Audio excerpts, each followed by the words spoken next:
Praise the Lord. Welcome to passion of Christ church. చాలామంది మన హిందూ స్నేహితులు కానీ ముస్లిం స్నేహితులు కానీ ఉన్న డౌట్ ఏంటంటే, లోతు తన కుమార్తెలతో పాపం చేశాడు, అది ఎలా అసలు బైబిల్లో రాయబడి ఉంది, అసలు ఏంటి, అసలు అలాంటివన్నీ బైబిల్లో ఉన్నాయేంటి అని చెప్పి చాలామంది డౌట్ అడుగుతున్నారు. పిచ్చి పిచ్చిగా చాలామందికి, అంటే నాకు కాదు కానీ మిగతా సోషల్ మీడియాలో కామెంట్స్ చూసి నాకు చాలా ఇదిగా అనిపించింది. అంటే పరిశుద్ధ గ్రంథంలో ఉన్నటువంటి విషయం తెలియక ఎవరెవరైతే తప్పుగా మాట్లాడుతున్నారో వాళ్ళ కొరకు నేను ఇది ఈ లోతు గురించిన స్టోరీ మీ అందరికీ చెప్పబోతున్నాను. దయచేసి బైబిల్ గ్రంథాలు ఉంటే ఆదికాండం 19వ అధ్యాయము 1వ వచనం నుంచి చూద్దాం. అసలు ముందుగా ఏం జరుగుతుందంటే, అబ్రహాము అలాగే లోతు కలిసి హారాన్ దేశం నుంచి బయటకు వచ్చిన తర్వాత దేవుడు ఏం చెప్తారంటే, మీ ఆస్తులు అన్నీ కూడా ఎక్కువ ఉన్నాయి కాబట్టి మీ దగ్గర ఒకే దగ్గర ఉంటే అది సరిపోవటం లేదు, కాబట్టి మీరు సపరేట్గా ఉండి ఎవరు ఆస్తులను చూసుకున్నారంటే అప్పుడు లోతు ఒక ప్లేస్ ఎంచుకుంటాడు, అబ్రహాం ఒక ప్లేస్ ఎంచుకుంటాడు. లోతు ఉండే ప్లేస్ సొదొమ గొమొర్రా అనే మహాపట్టణాలు. అవి అప్పట్లోనే చాలా మహాపట్టణాలు. అయితే అక్కడికి వెళ్ళిపోయిన తర్వాత అక్కడ ప్రజలు చాలా విచ్చలవిడిగా తిరిగి పాపాలు చేస్తూ ఒక వావి వరుసలు లేకుండా జీవించడం, హోమోసెక్సువాలిటీ అవన్నీ మిగతావన్నీ ఆ నగరాల్లో చాలా ఎక్కువగా ఆ కాలంలోనే ఉండేవన్నమాట. సో ఇదంతా దేవుడికి నచ్చక ఆ 2 పట్టణాలని కూడా శిక్షించాలని చెప్పి అబ్రహాం దగ్గరికి వెళ్ళి ఈ విషయం చెప్తారు. అబ్రహాం ఏంటి, లోతు అక్కడ ఉన్నాడు, తన నా రక్త సంబంధి, తనకేమీ కాకూడదు, అందులో ఒక 50 మంది ఉన్న ప్రభువా ఆ నగరాన్ని విడిచిపెడతావా అని చెప్పి దేవుడిని అడుగుతారు. దేవుడు విడిచిపెడతాను అంటాడు. కానీ ఇక్కడ అబ్రహాంకి తెలుసు అక్కడ ఎంత ఘోరమైన పరిస్థితులు ఉంది.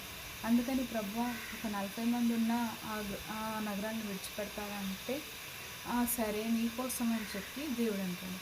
కానీ అబ్రహాంకి తెలుసు, ప్రభువా ఈ ఒక్క మాట అని చెప్పి 30 మంది ఉన్నా విడిచిపెడతావా అని అడుగుతాడు. మనం 30 మంది ఉంటే నేను ఆ నగరాలను ఏం చేయనని మన తండ్రి అని దేవుడు చెప్తాడు. అలా కాదు, ఒక 20 మంది ఉన్నా విడిచిపెడతావా అంటే దానికి కూడా దేవుడు ఒప్పుకుంటాడు. అయినా అబ్రహాంకి నమ్మకం ఉండదు, ఎందుకంటే అక్కడ పరిస్థితులు ఇంటికి తెలుసు కాబట్టి. ప్రభా ఒక 10 మంది ఉన్నా విడిచిపెడతావా అని చెప్పి అడుగుతాడు. సరే అని చెప్తాడు. కానీ మీకు అర్థమవుతున్న విషయం ఏంటంటే, ఇందులో అర్థం చేసుకోగలిగిన విషయం, 10 మంది కూడా ఆ నగరాల్లో నీతిగా బ్రతికిన వాళ్ళే లేరు. అందుకని అబ్రహాము ప్రార్థన చేయడం వల్ల లోతు కుటుంబాన్ని దేవుడు ఆ నగరాల నుంచి బయటకు తీసుకెళ్తాడు, కానీ ఆ నగరాలను మాత్రం శిక్షించకుండా వదలడనమాట. అయితే మనం ఇప్పుడు పరిశుద్ధ గ్రంథంలో చూసుకుంటే 19వ అధ్యాయము, ఆ సాయంకాలం అందు ఆ 2 దేవదూతలు సొదొమ చేరినప్పటికీ లోతు సొదొమ గవిని వద్ద కూర్చుండెను.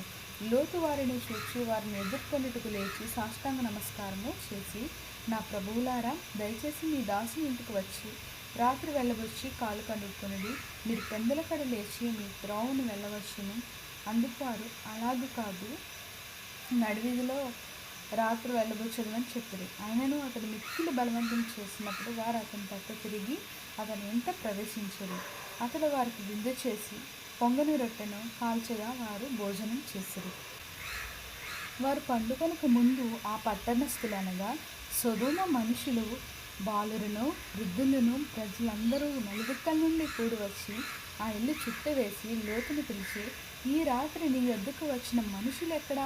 మేము వారిని కూడినట్లు మా యొద్దకు వారిని వెలుగులోకి తీసుకొని రమ్మని అతనితో చెప్పగా, లోతు వెలుగుల ద్వారం వద్దనున్న వారి దగ్గరకు వెళ్ళి తన వెనుక తలుపు వేసి, అన్నలారా, ఇంత పాతకం కట్టుకొనకుడి, ఇదిగో పురుషుని కూడని 2 కుమార్తెలు నాకున్నారు, సెలవైతే వారిని మీ యొద్దకు తీసుకువెళ్ళినట్లు వచ్చేదను, వారిని మీ మనసుకు వచ్చినట్లు చేయండి. ఈ మనుషులు నా ఇంటి నీడకు వచ్చి ఉన్నారు కనుక వారిని మీరేమీ చేయకూడదని చెప్పినప్పుడు వారు, నీవు అవతలికి పొమ్మనిరి. మరియు వారు, వీడెవడో మనలోని పరదేశిగా వచ్చి తీర్పగరుగా నుండ చూచున్నాడు కాగా, వారికంటే నీకు ఎక్కువ కేడు చేసేదమని చెప్పి లోతు అను ఆ మనుషుని మీద దొమ్మిగా పడి తలుపులు పగలగొట్టుటకు సమీపించిరి. ఇక్కడ చూసుకున్నట్లయితే బాలురు, వృద్ధులు అని కూడా ఉన్నారు. అంటే తేడా లేదనమాట. ఆ నగరంలో ఎంత పైశాచికంగా మారిపోయారో ప్రజలనేది మనకి క్లియర్‌గా ఇక్కడ రాసింది. వారేమంటున్నారంటే, వాళ్ళు వచ్చింది దేవదూతలని చెప్పి లోతుకు తెలుసు. వాళ్ళకి తెలీదు. వాళ్ళకి తెలిసినా కూడా ఈయన చెప్పింది వినకుండా వాళ్ళు వాళ్ళని బయటకొచ్చేయమంటే లోతు ఎంత ఒక్కడే నీతిమంతుడు కాబట్టి తన కుమార్తెలనైనా త్యాగం చేయడానికి సిద్ధపడ్డాడు. వద్దని చెప్పి వీళ్ళందరినీ తలుపు వేసి ఆఫ్ చేస్తున్నాడు. కానీ వాళ్ళెవరు కూడా వినట్లేదనమాట ఆయన మాట. అయితే ఆ మనుషులు తమ చేతులు చాపి లోతు ఇంటి లోపలకు తమ యొద్దకు తీసుకొని తలుపులు వేసిరి. అప్పుడు వారు పిన్నలు మొదలుకొని పెద్దల వరకు ఆ ఇంటి ద్వారం దగ్గరనున్న వారికి కనుమబ్బు కలుగు చేయగా వారు ద్వారం కనుగొనలేక విసిగిరి. అప్పుడు ఆ మనుషులు లోతుతో, ఇక్కడ నీకు మరి ఎవరున్నారు? నీ అల్లుణ్ణి, నీ కుమారులను, నీ కుమార్తెలను, ఈ ఊర్లో నీకు కలిగిన వారందరినీ వెలుపులకు తీసుకొని రమ్ము. మేము ఈ చోటు నాశనం చేయవచ్చితిమి. వారిని గూర్చిన మొర యెహోవా సన్నిధిని గొప్పదాయను గనుక దాన్ని నాశనం చేయుటకై యెహోవా మమ్మను పంపెనని చెప్పగా లోతు బయటకు వెళ్ళి తన కుమార్తెలను పెండ్లాడనై ఉన్న తన అల్లులతో మాట్లాడి, లెండి, ఈ చోటు విడిచిపెట్టి రండి, యెహోవా ఈ పట్టణం నాశనం చేయబోచున్నాడని చెప్పెను. అయితే అతడు తన అల్లుల దృష్టికి ఎగతాళి చేయవలనని ఉండెను. తెల్లవారినప్పుడు ఆ దూతలు లోతును త్వరపెట్టి, లెమ్ము, ఈ ఊరి దోషశిక్ష నశించిపోకుండా నీ భార్యను, ఇక్కడున్న నీ 2 కుమార్తెలను తీసుకొని రమ్మని చెప్పిరి. అతడు తడువు చేసెను. అప్పుడు అతని మీద యెహోవా కనికరపడటం వలన ఆ మనుషులు అతని చేతిని, అతని భార్య చేతిని, అతని 2 కుమార్తెల చేతులను పట్టుకొని వెలుపలకు తీసుకొని వచ్చి ఆ ఊరు బయట నుంచిరి. ఆ దూతలు వారిని వెలుపలకు తీసుకొని వచ్చిన తర్వాత, ఆయన నీ ప్రాణం దక్కించుకొనుటకు పారిపోము, నీవు వెనుక చూడకము, ఈ మైదానంలో ఎక్కడనూ నిలువక నీవు నశించిపోకుండా ఆ పర్వతంలోకి పారిపోమని చెప్పగా లోతు, ప్రభువా, అలాగు కాదు, ఇదిగో నీ కటాక్షము నీ దాసుని మీద వచ్చినది. నా ప్రాణం రక్షించటం వలన నీవు నా ఎడల కనపరిచిన నీ కృప గణపరిచితివి. నేను ఆ పర్వతంలో తప్పించుకొని పోలేను. ఈ కీడు నాకు సంభవించి చచ్చిపోదునేమో. ఇదిగో పారిపోవుటకు ఈ ఊరు సమీపంగా ఉన్నది, అది చిన్నది, నన్ను అక్కడికి తప్పించుకొని పోనిమ్మని బ్రతుకుదనని చెప్పాను. ఆయన, ఇదిగో నీవు చెప్పిన ఈ ఊరు నాశనం చేయను. ఈ విషయంలో నీ మనవి అంగీకరించుకుని నీవు త్వరపడి అక్కడికి తప్పించుకొని పొమ్ము. నీవు అక్కడికి చేరే వరకు నేనేమి చేయలేనను. అందుచేత ఆ ఊరికి సోయారు అని పేరు పెట్టబడను. ఫుట్నోట్లో ఆ ఊరు యొక్క అర్థం చిన్నది అని అర్థం. సోయారు అన్న మాటకు చిన్నది, చిన్న ఊరు అని అర్థం.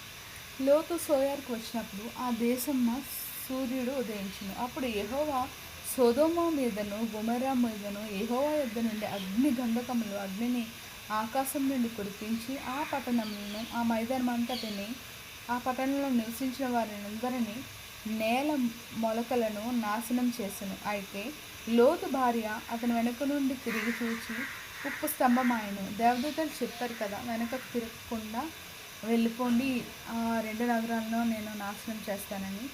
వింటే కదా మనం కూడా చాలా హెచ్చరికలు మనకు వస్తున్నప్పటికీ, మనల్ని దేవుడు సేవ్ చేయాలని చూస్తున్నప్పటికీ ఏదొద్దంటే మనం అదే చేస్తాం కదా.